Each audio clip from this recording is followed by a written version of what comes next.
పిత పుత్ర పవిత్రాత్మనామమున ఆమేన్. ఈరోజు ఏప్రిల్ 17వ తారీఖు. యోహాను సువార్త 6వ అధ్యాయము 1వ వచనము నుండి 15వ వచనం వరకు. ఆ పిదప యేసు తిబేరియా అనెడి గలిలియ సరస్సును దాటి ఆవలి తీరమునకు వెళ్ళెను. రోగుల పట్ల ఆయన చేసిన అద్భుత సూచక క్రియలు చూచి గొప్ప జన సమూహము ఆయనను వెంబడించెను. యేసు పర్వతముని ఎక్కి శిష్యులతో అక్కడ కూర్చుండెను. అప్పుడు యూదుల పాస్కా పండుగ సమీపించినది.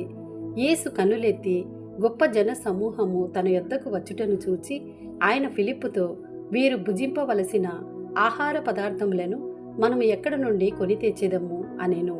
ఫిలిప్పును పరీక్షించుటకై యేసు అటుల పలికెను. ఏలయన తానేమి చేయబోచున్నది ఆయనకు తెలియను. ఒక్కొక్కరికి కొంచెము వడ్డించుటకైనను 200 దినారముల రొట్టెలు కూడా చాలవు అని ఫిలిప్పు ఆయనకు సమాధానమిచ్చెను. ఆయన శిష్యులలో ఒకడు, సీమోను పేతురు సోదరుడు ఆంద్రేయ, ఇక్కడ ఒక బాలుని యొద్ద 5 ధాన్యపు రొట్టెలు 2 చేపలు కలవు, కాని ఇంతమందికి ఇవి ఏమాత్రము అని పలికెను. యేసు అందరినీ భోజనమునకు కూర్చుండబెట్టుడు అనెను. అచట ఇంచుమించు 5,000 మంది పురుషులు ఉండిరి. వారు అక్కడ పచ్చిక మీద కూర్చుండిరి.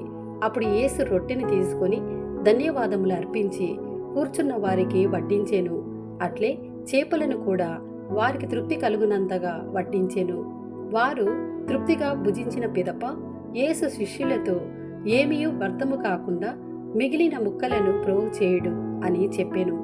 వారు భుజించిన పిదప 5 యవధాన్యపు రొట్టెలలో మిగిలిన ముక్కలను 12 గంపలకు నింపిరి. ప్రజలు యేసు చేసిన ఈ సూచక క్రియను చూచి, వాస్తవముగా ఈ లోకమునకు రానున్న ప్రవక్త ఈయనయే అని చెప్పిరి. ప్రజలు తనను బలవంతముగా రాజును చేయుచున్నారని తెలుసుకొని యేసు మరలా ఒంటరిగా పర్వతము పైకి వెళ్ళెను. ఇది ప్రభుని వాక్కు. సర్వేశ్వరునికి వందనములు.